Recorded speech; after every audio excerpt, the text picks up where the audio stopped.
महाभारत से जुड़ी कई बातें आप जानते होंगे, लेकिन अब भी महाभारत की कई घटनाओं और ज्ञान का रहस्य बरकरार है। आइए जानते हैं।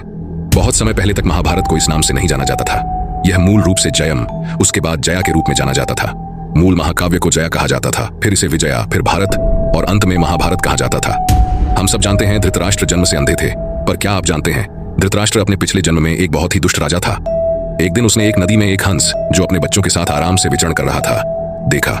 वो हंस को इतना खुश न देख सका, उसने आदेश दिया कि उस हंस की आंख फोड़ दी जाए और उसके बच्चों को मार दिया जाए। इसी वजह से अगले जन्म में वह अंधा पैदा हुआ और उसके पुत्र भी उसी तरह मृत्यु को प्राप्त हुए जैसे उस हंस के। दुर्योधन का असली नाम सुयोधन था, जिसका अर्थ है एक महान योद्धा। लेकिन वह स्वयं दुर्योधन ही था जिसने अपना नाम सुयोधन से बदलकर दुर्योधन कर लिया, जिसका अर्थ होता है एक ऐसा व्यक्ति जिसे कभी हराया नहीं जा सकता। लेकिन महाभारत काल में दुर्योधन के बदले नाम को उसके बुरे कर्मों के कारण बताया गया। धृतराष्ट्र का विवाह गांधार देश की गांधारी के साथ हुआ था।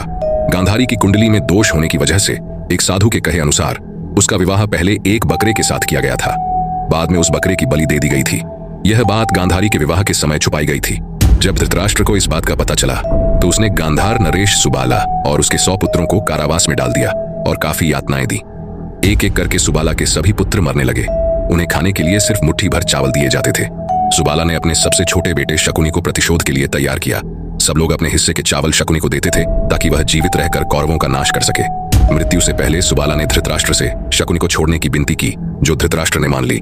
सुबाला ने शकुनी को अपनी रीढ़ की हड्डी से पासे बनाने के लिए कहा। वही पासे कौरव वंश के नाश का कारण बने। शकुनी ने हस्तिनापुर में सबका विश्वास जीता और 100 कौरवों का अभिभावक बना।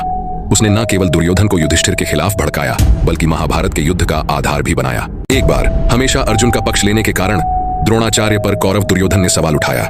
द्रोणाचार्य ने तब दुर्योधन के प्रश्न का उत्तर देने के लिए एक परीक्षा ली। द्रोणाचार्य ने एक पेड़ की शाखा पर एक लकड़ी का पक्षी रखा। पहले द्रोणाचार्य ने बड़े भाई युधिष्ठिर से पूछा, युधिष्ठिर आप पेड़ पर क्या देखते हैं? युधिष्ठिर ने उत्तर दिया, गुरुजी, मैं उस लकड़ी के पक्षी, टहनियों, पत्तियों और पेड़ पर कुछ अन्य पक्षियों को देखता हूँ। तब द्रोणाचार्य ने युधिष्ठिर को निशाना बनाने से इनकार कर दिया। इसी तरह एक एक से द्रोणाचार्य ने एक ही सवाल पूछा कि उन्होंने पेड़ पर क्या देखा, लेकिन अगर किसी को पक्षी की आंख के अलावा कुछ दिखाई देता तो गुरुजी उसे निशाना लगाने से मना कर देते।